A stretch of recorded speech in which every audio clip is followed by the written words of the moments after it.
Kia koto. Hello everyone there in New Caledonia.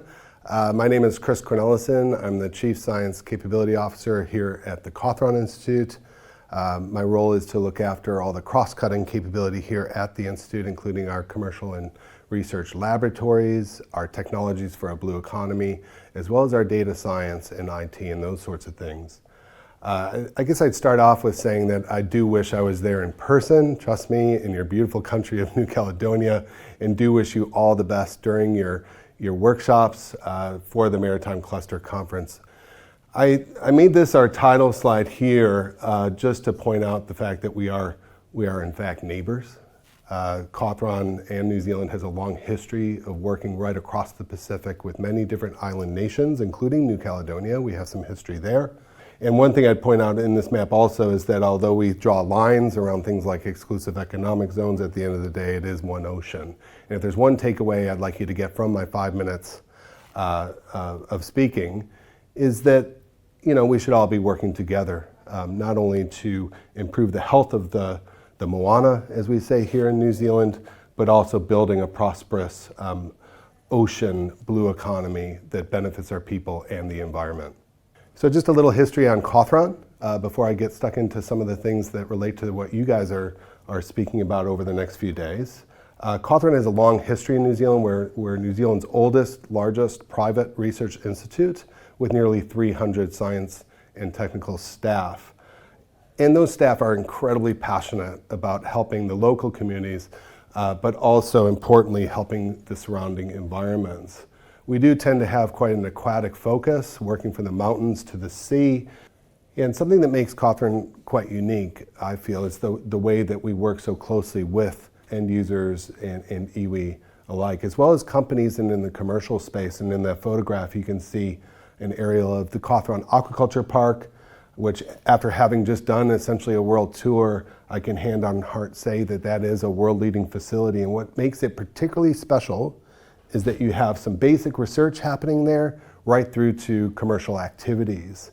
Here at Cawthron, we've been developing 5 thematic areas for our mission-driven science, including supporting resilient communities within the Pacific, of course, beginning to turn the tide on climate change and adapt as well to climate change.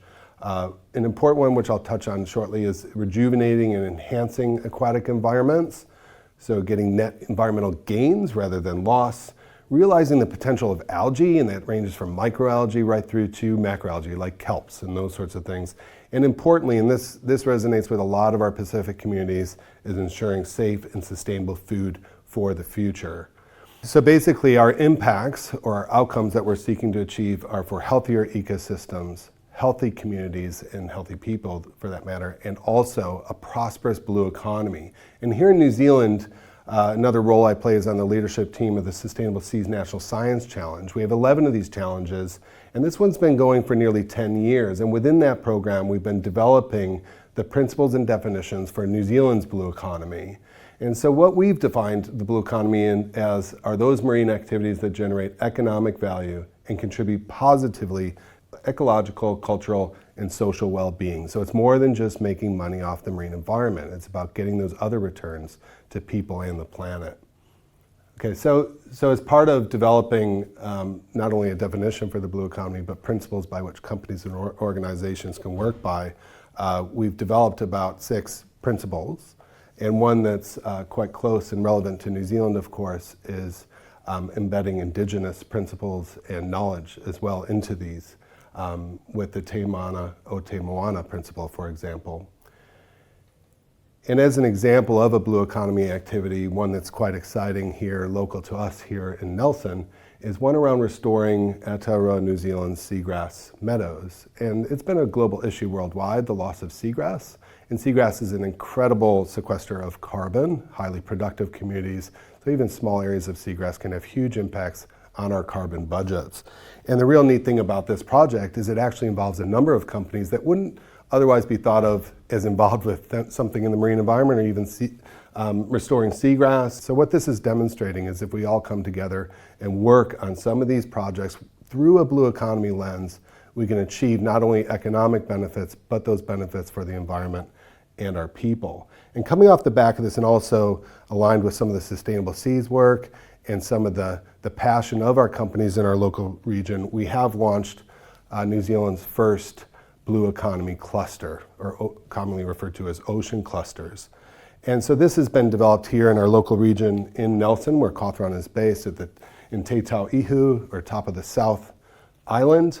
And along the bottom there, you see the logos of the founding companies and organizations that have effectively signed up to a pledge, which I invite you to explore through their website, which I'll show you at the end. And I think one of the biggest points in this pledge is to be good ancestors. So this ensures that all the activities we are doing is giving back, not only to the environment, but to future generations.